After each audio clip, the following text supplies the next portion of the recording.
Want to freeze or pause a part of your video in CapCut on your iPhone? Well, in this video, I'll show you how to freeze any frame in CapCut. So, without wasting any time, let's get started. First, open up the CapCut app on your iPhone. Then, create a project or open up an existing project. Then, your iPhone's camera roll will open. Select the video clip you want. Next, tap Add in the bottom right corner. Now your clip will appear in the editing timeline. After that, go to the exact frame you want to freeze. Drag the playhead there. Then, tap on the clip to select.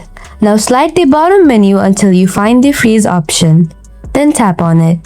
Now, CapCut will create a frozen frame right at that spot. Now drag the ends to make it longer or shorter if you want. That's all for now. Hope you found this video helpful. Thanks for watching. See you in the next one. Bye-bye.